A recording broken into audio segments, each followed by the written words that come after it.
తెలంగాణ కావాలన్నప్పుడు సోనియా గాంధీ పక్కకి వెళ్ళబడ్డారు. మన దూర పెద్ద దూరికి వెళ్ళబడ్డాడు. తెలంగాణ ఏమైనా అనుకుంటూ దానికి మొత్తము దుకాణం పెట్టి సోనియా గాంధీ గారికి తెలుసు ఈ తెలంగాణ రాష్ట్రం ఇస్తారో అక్కడ ఏపీ మైనస్ అయిపోతుందని. అయినా ఆలోచించకుండా ఇచ్చిన ఘనత ఎవరికి దక్కింది? సోనియమ్మకు దక్కింది. ఇవన్నీ మర్చిపోయినాం మనం. మర్చిపోయి మొత్తం కాంగ్రెస్ కు బొంద పెట్టేస్తామని పుణ్యం మేళ్ళంతా కొనేసి ఇలా ఏమైందో మీ పరిస్థితి. మళ్ళా అదే ప్రోగ్రాం పెట్టుకుందాం అనుకుంటూ మీకు ఒకటి చెప్తున్నా, ఇలా ప్రజలందరికీ కూడా విజ్ఞప్తి చేస్తా ఉన్నా. ఎవరి ముందు గెలుపుతున్నారు అని మేము అన్నామా? మనము ప్రభుత్వం వచ్చిన తర్వాత ఒక్కరిని కూడా డిస్టర్బ్ చేయలే. ఎవరైనా జాయిన్ అయితాను వస్తే వద్దు బ్రదర్, మీకేదైనా పని ఉంటే నేను చేసి పెడతా గానీ జాయినింగ్ వద్దని చెప్పి రేవంత్ రెడ్డి గారు చెప్పి ఆ ఘనత ఆయనకు దక్కుతుంది, మా గౌరవ ముఖ్యమంత్రి గారికి. కానీ ఈ కల్వకుంట్ల దొంగ నా కొడుకులో 6 నెలల ప్రభుత్వాన్ని పడేస్తామంటూ నీ అయ్యే జాగిరా అది, నీ అయ్యే జాగిరా. నువ్వు కాంగ్రెస్ వాళ్ళని కొని కలర్లు పూసి అటు కూర్చుని బుల్ల తెలియదు ఎలా నువ్వు పిలుస్తొస్తారా? పవర్ ఉన్నప్పుడు వేరేనా బిడ్డ, మేము పవర్ లేకున్నా మేమే పవర్ మైనాంపల్లి. కోరలు వీకేసారు ప్రజలు, మీరు ఏం చేయరు.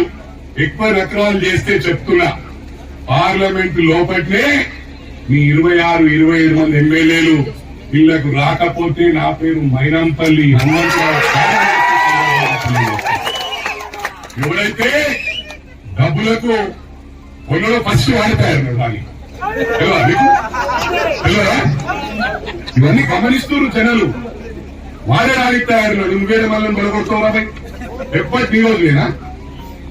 ఒక్కటి గుర్తు పెట్టుకో, కేటీఆర్ నీ అయ్యకు తెలుసు మేము చాలా పెద్ద పొరపాటు చేస్తాం, ప్రజలను పట్టించుకోలేని. అందుకే ముఖం లేక ఫామ్ హౌస్ గా లేకపోతే పార్టీ ఇంట్లోనే ఉన్నాడు. నువ్వేమో ఏదో చేసి పవర్ మాట్లాడి మొత్తం ఇచ్చేస్తా అంటావు. చెప్పు దెబ్బలు పడతాయి నీకు. రేపు పబ్లిక్ నీ కార్యకర్తలే కొడతారు.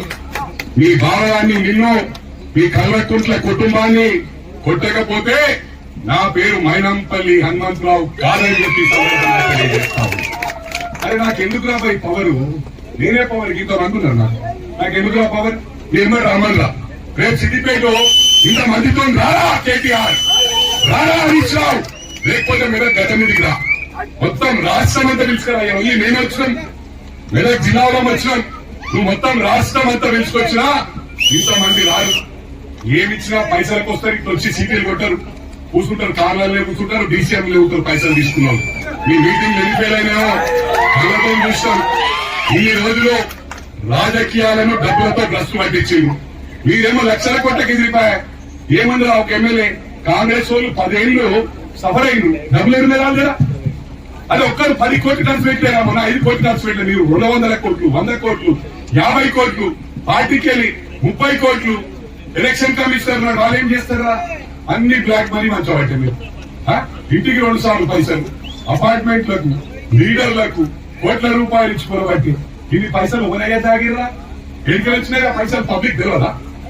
పబ్లిక్ గుండెని చేసుకుని ఆత్మ పరిశీలన చేసుకోమని. మా కాంగ్రెస్ అభ్యర్థుల దగ్గర మొన్న డబ్బులు లేకుండా ఘోరమైన పరిస్థితి. మార్పాటులో తప్పు టైం ఫేస్ చేశామంటే క్యాండిడేట్లు గెలిచిందంటే ఓ గుడ్ విల్ తోని సిటీలు ఏమనుకున్నారంటే సిటీలా అది కూడా చెప్తా. అందరినీ బిల్డర్లను నిలుచుకుంటా వీళ్ళని ఇట్లా చేస్తా అంటే పాపం వాళ్ళు ఏమనుకున్నారు? ప్రభుత్వం ఇదే వస్తున్నట్టుంది.